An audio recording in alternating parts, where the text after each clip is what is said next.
Hoy analizamos en este tiempo de entrevista los retos a los que se enfrenta el sector y lo hacemos con Leandro Catalán, presidente de FASAMED, que engloba a los sindicatos de los médicos de atención primaria. Muy buenos días. Buenos días. Bueno, vamos camino de 1 año y 7 meses desde que comenzó la pandemia, un tiempo en los que la sanidad ha estado al frente prácticamente sin descanso, ¿no? ¿En qué situación llega la atención primaria a este 30 de septiembre? Pues verdaderamente ha sido un año duro, ha sido un año complicado, adaptándonos a asistencias que no estábamos acostumbrados, telefónicas, telemáticas, y bueno, pues ya tenemos ganas de volver un poco a la normalidad anterior a la pandemia. Es verdad que lo que nos ha cogido en este momento pues es tremendamente cansados, saturados y con una escasez de recursos sanitarios, principalmente nosotros decimos de los médicos y sobre todo los médicos de familia, que nos ha obligado pues a cubrir en muchas ocasiones pues dobles consultas, tener que cerrar consultas de núcleos rurales y ese es un sistema que no nos gusta. Pero claro, formar un médico cuesta más de 10 años y este es un problema que viene de muchos años atrás. Decía usted, médicos cansados, saturados, lo hemos escuchado durante todos estos meses, que llegan agotados, y se habla ya también de la desmotivación, incluso de la desmovilización. Sanitarios, ¿no?, que incluso deciden abandonar después de todos estos meses tan duros. Pues es verdad que hemos detectado que en estos 2 años, aparte de por llegar a las edades lógicas de la jubilación, ha habido otros compañeros que han adelantado esas jubilaciones, principalmente porque la metodología de trabajar este año no es la que nos gusta. Un médico de familia lo que tiene que estar es cerca del enfermo, tiene que estar cerca de la familia, tiene que tener esa visión del paciente cercana, próxima, y el poderle atender pues con nuestras exploraciones y viéndonos la cara, ¿no? Y en estos momentos ha sido pues muy complicado. Es verdad que bueno, pues la profesionalidad está ahí y tenemos que salir adelante pues porque es nuestra obligación. Nos ha tocado a nosotros porque ha sido un problema sanitario y yo creo que nos recuperaremos pues de la mejor forma posible. Decíamos también en la introducción que la pandemia ha agudizado, ha hecho mella en problemas en la atención primaria que ya venían de antes, ¿no? Efectivamente, pues se ha puesto un poco en evidencia problemas que nosotros ya veníamos denunciando durante muchos años. Lo que hablábamos al principio, de formar un médico cuesta 10 años y no se ha hecho nada durante todo este tiempo, preveyendo que ya había una planificación de jubilaciones normalizadas en el plazo de 5 años, que era el 30% de la plantilla de médicos de atención primaria. No se han tomado medidas ni por parte del Ministerio de Sanidad, ni por parte de las comunidades autónomas, ni por parte de las facultades, que son todas implicadas, ¿no?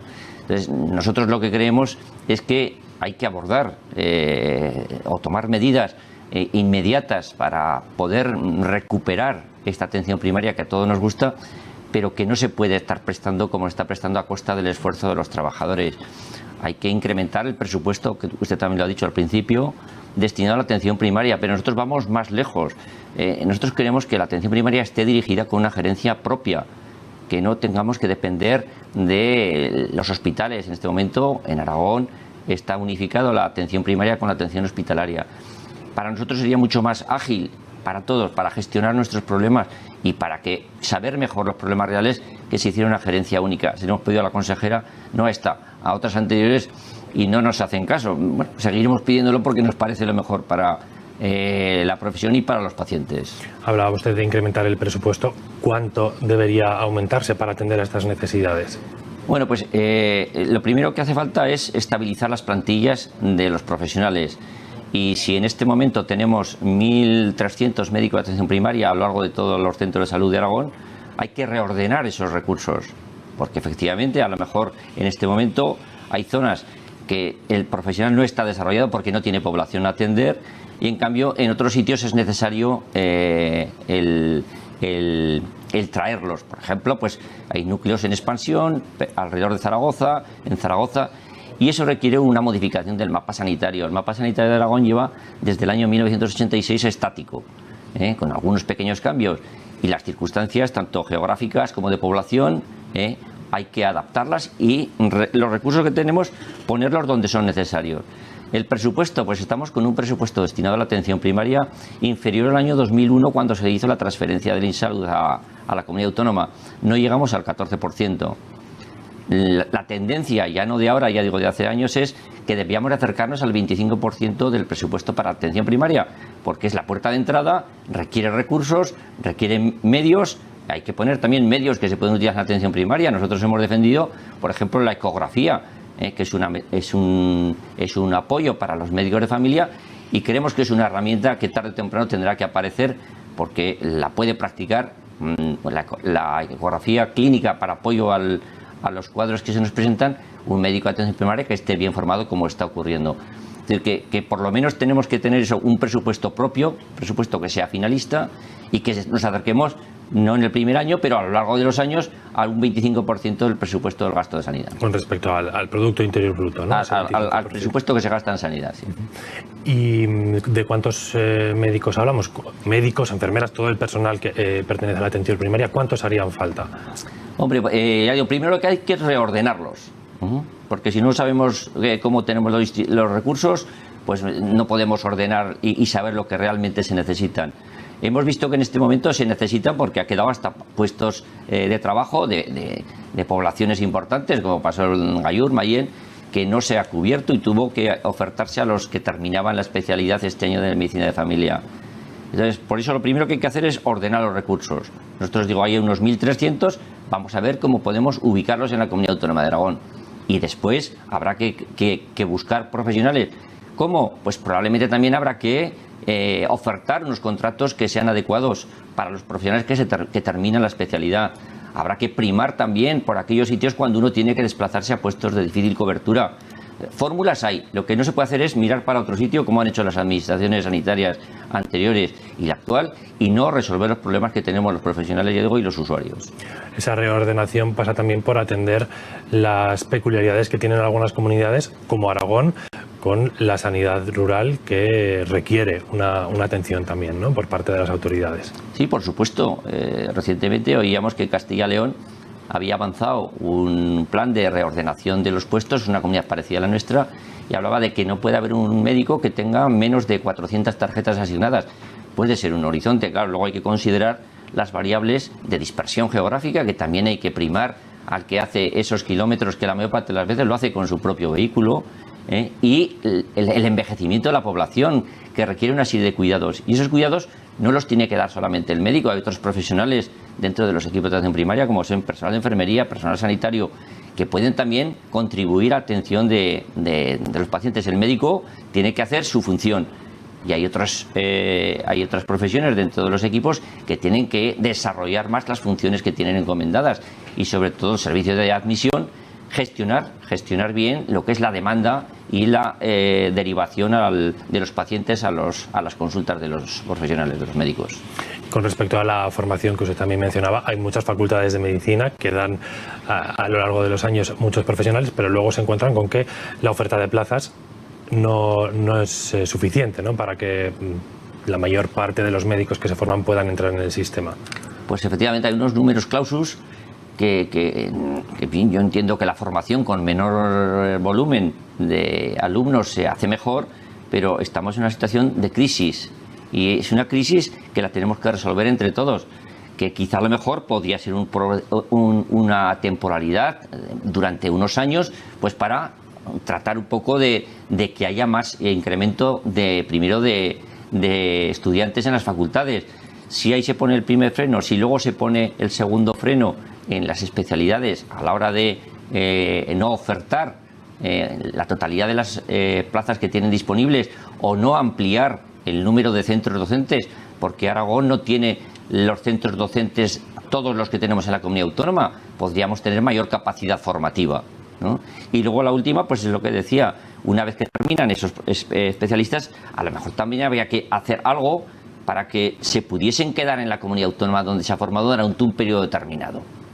Valorar también si se puede concentrar los años de especialización. O sea, hay fórmulas ahí si queremos mirarlas. Y además, si no se quieren mirar, pues estaremos, como decía los compañeros del Congreso, pues está herida, no, yo nosotros creo que está ya hundida. Nos decía Ángel desde el Congreso, desde Semergen, esa realidad de las listas de espera, ¿no? ¿Cómo afecta estas consecuencias de la falta del personal, estas listas de esperas, en el paciente, en la atención y en esa capacidad de prevención de la atención primaria? Hombre, nosotros, como bien él decía, nuestras listas de esperas, gracias a Dios, son mínimas, son de días. Y a lo mejor puntualmente, pues en épocas en el que, como le decía anteriormente, pues alguna consulta está cerrada, falta algún recurso de los que habitualmente estamos en la plantilla, y entonces pues hay que repartir los pacientes del compañero entre los que estamos en ese momento en la actividad, ¿no? Entonces sí que nos repercute es la lista de espera del ámbito hospitalario, del ámbito de los médicos de hospitales, ambulatorios. Pues porque nos vienen a nosotros a preguntar, pues es que llevo ya más de 6 meses y te sientes impotente, ¿no? Entonces, pues eso yo creo que es un lastre, que la sanidad lo tiene y siempre tendrá que tener lista de espera, pero creo que habría que acotarlas, ¿no? Y a lo mejor probablemente pues habría que destinar, si los recursos propios son insuficientes, pues habría que hacer más conciertos como se hacen, pero quizá a lo mejor en más épocas del año, para reducir esos procesos de los pacientes, porque al paciente lo que le preocupa es lo suyo, y entonces nos salpica a nosotros cuando tenemos un poco que dar una respuesta que no está en nuestras manos. Los meses más complicados de la pandemia llevaron a que tuvieran que implementarse, por ejemplo, algunos sistemas como la teleasistencia, la atención telefónica desde los centros de salud. ¿Ha venido para quedarse esa atención telefónica? Yo creo que ha sido una incorporación que ya se venía haciendo anteriormente, en casos como la de teledermatología, de poder remitir imágenes al dermatólogo para que pudiera un poco apoyarla o descartar un poco las dudas que se generan en la atención primaria, y se tiene que quedar. Se tiene que quedar regulándose, porque durante este periodo lo que hemos hecho ha sido lo que buenamente hemos podido hacer, ¿no? Entonces, las consultas telefónicas pueden estar bien para resolver cosas sin importancia, pero como decía al principio, el médico de familia necesita ver y tocar al enfermo, y entonces pues es cuando puedes ver pues la cara, las expresiones, y tratar un poco de, a la hora de elaborar un diagnóstico, pues tener elementos de juicio, ¿no? Entonces se tiene que quedar, pero ya digo, regulándose adecuadamente, y para aquellas cosas que se puede hacer, no para lo cotidiano, no se va a poder quedar. Y para esa atención personalizada de médico-paciente, ¿deberían volver ya los aforos, la presencialidad total en los centros de salud? Ya está al 100%. Bueno, siempre ha estado, no la presencialidad, porque en aquel momento pues todo el mundo nos encerraron en casa, y tuvimos un poco pues que atender, pero cuando un paciente, recuerdo pues en pleno mes de abril, pleno mes de mayo del año pasado, pues te llamaba preocupado por un proceso que no tiene nada que ver con el COVID, pues le decías, véngase al centro que yo le exploraré y le atenderé, ¿no? Y se ha venido haciendo.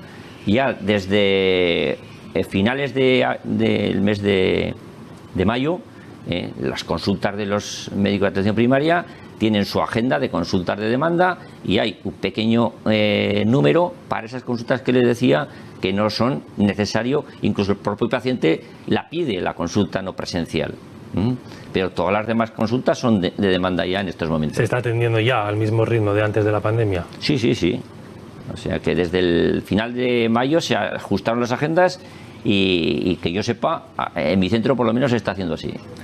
Y la pandemia también nos ha puesto sobre la mesa la importancia de la ciencia, ¿no? Lo hemos visto en el caso de las vacunas. Hombre, sin duda alguna, yo creo que la investigación es fundamental, la incorporación de nuevas moléculas para resolver problemas, diabetes, hipertensión, enfermos cardiológicos, nefrológicos, que el incorporar fármacos es fundamental, y eso es, no hay manera de hacerlo si no es mediante investigación y apostando por esos proyectos, ¿no? Cuestan dinero, sin duda alguna, y las vacunas también. Ha sido, yo creo, un éxito de la ciencia que en menos de un año se haya podido disponer una vacuna que en principio pues todo generaba esas expectaciones, porque dicen, es que no se ha podido demostrar en muchos casos cómo ha ocurrido, pues en principio no había evidencia en embarazadas. Luego se ha demostrado que estaba dando buen resultado en embarazadas, en los niños. ¿Por qué? Porque se ha hecho deprisa, pero los estudios son serios, las empresas son serias y desde luego hay que agradecer el esfuerzo que han hecho todos para combatir esta pandemia del COVID que nos ha llevado. ¿Y qué les diría a los profesionales que todavía optan por no vacunarse contra el COVID-19? Yo creo que la vacunación esta y todas las anteriores ha demostrado su efectividad y de hecho ahí están las vacunaciones que se hacen en la época infantil, la mortalidad infantil que había hace 100 años y la que hay ahora, ¿no? Han desaparecido prácticamente muchas enfermedades infecciosas que había hace, pues lo que decía, pues 70 años, ¿no? Ahora esta, pues yo creo que es fundamental y yo desde luego aconsejaría que se la pusiesen. Habrá alguno que tenga efectos secundarios, pero la mayoría han sido efectos secundarios banales. Por el bien propio, por el bien de los centros en los que trabajan, por el bien de los pacientes y yo creo que por el bien de la sociedad. Cuanto más elevado tengamos el porcentaje de vacunados, pues ya se está viendo los resultados que está habiendo. Las olas que hemos tenido, esta última, ha sido una ola menos duradera, ha sido una ola con casos menos complicados y la mayor parte de los ingresos que ha habido y estancias en UCI eran de personal no vacunado. Entonces, un llamamiento sería a esa responsabilidad que es de salud pública, pero que es beneficiosa para todos y principalmente, ya digo, para ellos y sus familias. ¿Y cree que eso nos va a llevar a quitarnos la mascarilla pronto? Bueno, la mascarilla también es una de las cosas que a lo mejor también se puede quedar con nosotros. El año pasado prácticamente no tuvimos gripe, ¿no?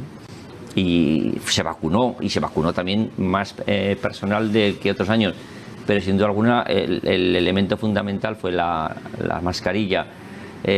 Bueno, pues si la tenemos que llevar en algún momento, sobre todo cuando estás en interiores, pues bueno, pues si es por el bien de todos, pues bienvenida sea. Tampoco, yo creo que al principio la rechazábamos más y ahora ya nos hemos acostumbrado. Leandro Catalán, presidente de FASAMED, muchas gracias por haber estado hoy en Buenos Días Aragón. Gracias a ustedes, buenos días.